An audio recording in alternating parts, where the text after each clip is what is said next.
I guess YouTube, I'm just depressed, or I don't know. It's not really like one of the few things I could ever do in life right was go to prison and come out and get my life right just to get it fucked up again. As you can see, I got a decent job. I'm building my resume. I'm trying to go to the sugar factory, stay there for a year, and then just figure out what I want to do, because they got a program where you're willing to transfer and you knew how to do your job, that they'd be willing to relocate you. They got a Bay City, Michigan, Trent City, Michigan, Flint, Wasion. There's a Fremont. They got ones down in Pioneer, Ohio, Lebanon, Ohio. So, I show them I'm worth my weight in sand or salt, and I'd be willing to bust my ass, and then I just go down there and I could just do me. Do my homestead, maybe meet somebody. I don't know. So right now, I am just pretty much just driving around. Not driving around, I just went and did them videos on, I wanted to say I love you, Uncle Ed. I miss and love you, Mom. Nicole, if you ever come across YouTube and you see this, I love you. May you watch. Just know Maddox and Mason would always love to meet you. You got another son, or another nephew named Carl Eugene Woods. He's always at my house, so. But there ain't really much, so I'm about to go show you my grandma's house and just reminisce on that. Because you gotta remember, my grandparents pretty much raised me. If it wasn't for my mom or my grandparents, my dad, shout out to being the world's biggest piece of shit. How you gonna know that my kids are in Arizona and you're gonna lie to me? Then lie to me like I didn't find out. Come on now. And then be like, well, it was my fault that I shouldn't have told you this. You ain't ever told me nothing. But anyway, fuck you. I might edit that part out, or I might just leave it in. But to anybody that comes across these, like I wanted to say, but it was just cold. Like I was saying about my uncle, is you got problem that's going to come in. He broke it down.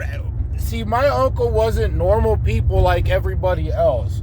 He was a magic hippie, Renaissance guy that believed that hippies were trash, but they were the right way to go. He taught me compassion. He taught me how to handle myself. He was a very good person until when he lost his best friend and we had a falling out. But that's what happens in life.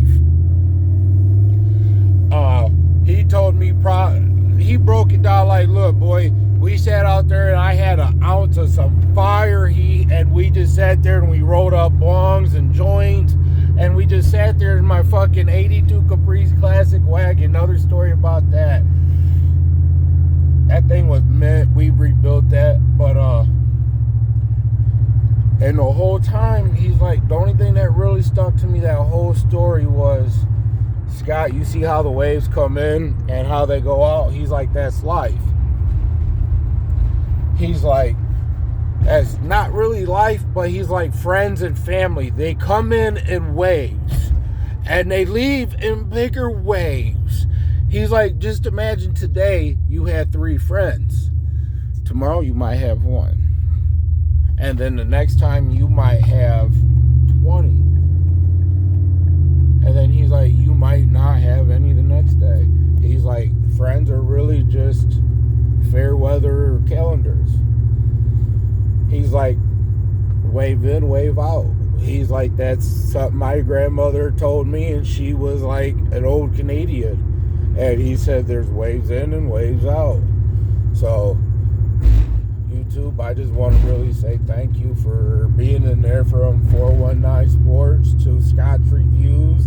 That was just a little mini channel that really didn't mean nothing. That was when I first got out and I was living in my car to the homeless shelter. And that was just really me, and it didn't take off. And then I did Glass City TV on my second day out, or my second trip out, and that was when I did the Memphis speakers. And I was like, you know what? The car audio really united me. Like, I had that Chevy Lumina, and that's when I got to Bass Attic, and I was telling him about my Ford Explorer. like my Lumina, I replaced the master cylinder, the front wheel cylinders, the back wheel cylinders, not the front wheel cylinders, but the whole caliper in the front, struts, plates, everything that needed to be done on that was done. And then someone stole it, cracked the rim, they blew the brake line out. It just hit, and all the junkyards could tell me, how many times can you pick a 91 for it to be any good? And one day told me $350 for a steering wheel, steering column, and then they was like, I had to drive to Indiana. I was like, I'm cool. Then when I parked it and I was driving my Buick Century, someone cut the cats off and tried to steal it again. Stupid asses.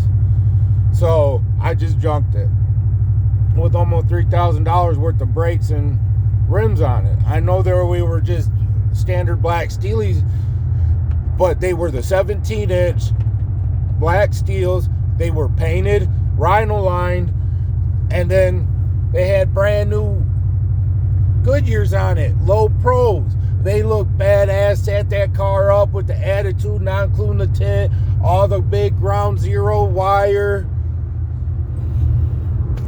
All right, YouTube.